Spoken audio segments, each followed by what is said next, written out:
त्यानंतर एक मोठी बातमी समोर येतेय। मंत्री पंकजा मुंडे त्यांचे बंधू धनंजय मुंडे यांच्या भेटीसाठी पोहोचलेले आहेत।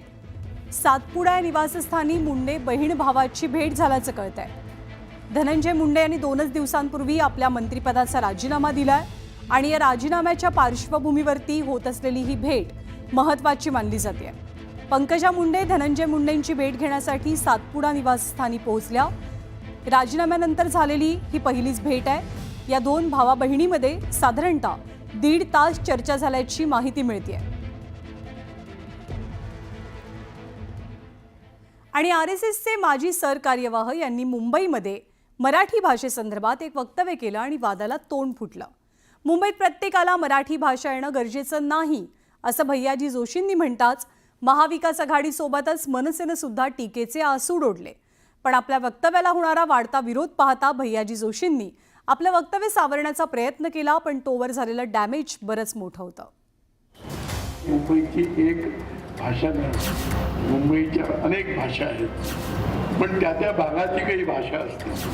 त्या घाटकोपर परिसराची भाषा तर गुजराती, गिरगावमध्ये हिंदी बोलणारे कमी मिळतील, मराठी बोलतात। त्यामुळे मुंबई सोपं आहे की येणाऱ्या माणसाला मराठी शिकलं पाहिजे असं नाही। आरएसएसचे माजी सरकार्यवाह भैयाजी जोशींच्या मुंबईतल्या वक्तव्यामुळे राज्यातलं राजकारण ढवळून निघालंय। तर ऐन विधिमंडळ अधिवेशनात विरोधकांच्या हाती आयतं टीकेचं कोलीतही मिळालंय। मला वाटतं विधान परिषदेत मुख्यमंत्री बोलले की कोरटकर काय करताय, कोरटकर हा चिल्लर माणूस आहे।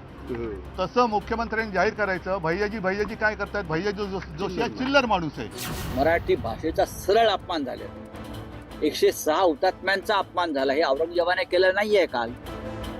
या औरंगजेबांना तुम्ही काय शिक्षा देणार? या मुंबईची भाषा असेल या महाराष्ट्राची भाषा असेल ही मराठीच आहे की सुरेश जोशी यांनी जाणून घ्यावं आणि या वक्तव्यासाठी त्यांनी माफी मागायलाच पाहिजे। मराठी अस्मितेच्या मुद्द्यावरनं अर्थसंकल्पीय अधिवेशनात वादाची ठिणगी पडली। मुंबईत प्रत्येकाला मराठी भाषा येणं गरजेचं नाही असं विधान एका कार्यक्रमात भैयाजी जोशींनी केलं आणि वाद पेटला। भैयाजी जोशींच्या वक्तव्यामुळे एकीकडे विरोधकांनी सत्ताधाऱ्यांवरती टीकेची झोड उठवली आहे, तर दुसरीकडे भैयाजी जोशींची बाजू सावरताना सत्ताधाऱ्यांना मात्र तारेवरची कसरत करावी लागते। सरकारची भूमिका पक्की आहे। मुंबईची महाराष्ट्राची महाराष्ट्र शासनाची भाषा मराठीच आहे। महाराष्ट्रात राहणाऱ्या प्रत्येकाने मराठी शिकलं पाहिजे, प्रत्येकाला मराठी बोलता आलं पाहिजे। आणि खरं म्हणजे या माझ्या वक्तव्याच्या संदर्भात भैयाजींचे काही दुमत असेल असं मला वाटत नाही। त्या विधानाला विच्छेदन करून तोडून मोडून प्रस्तुत केलं गेलं।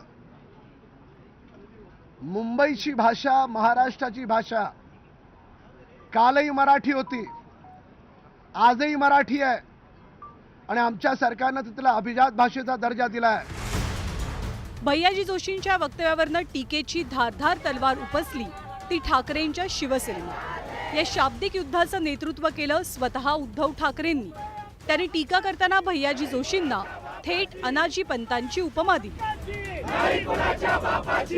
भाषावार प्रांतरचना देशाची झाली, आता ही मुंबईची भाषावर गल्ली रचना करतात की काय, आणि मग तोडाफोडा आणि राज्य करा, ही अत्यंत घाणेरडी आणि विकृत मानसिकता या निमित्ताने सगळ्यांसमोर आलेली आहे। काल ज्याप्रमाणे मला वाटतं विधान परिषदेत मुख्यमंत्री बोलले की कोरटकर काय करताय, कोरटकर हा चिल्लर माणूस आहे। तसं मुख्यमंत्र्यांनी जाहीर करायचं भैयाजी काय करतायत, भैयाजी जोशी हा चिल्लर माणूस आहे।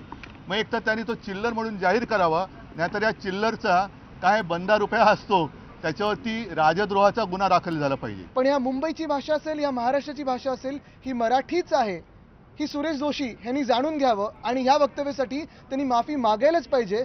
अन्यथा जसं अबू आझमीवर आम्ही कारवाई मागत आहोत, जशी कोरटकरवर मागत आहोत, सोलापूरकरवर मागत आहोत, तशी सुरेश जोशी यांच्यावर देखील म्हणजे भैयाजी जोशीवर देखील कारवाई ही झालीच पाहिजे। हे सगळे त्यांचे 3 सन्मानी आहेत, प्रशांत कोरटकर, राहुल सोलापूरकर, ज्यांनी थेट छत्रपती शिवाजी महाराज आणि संभाजीराजांचा अपमान केला।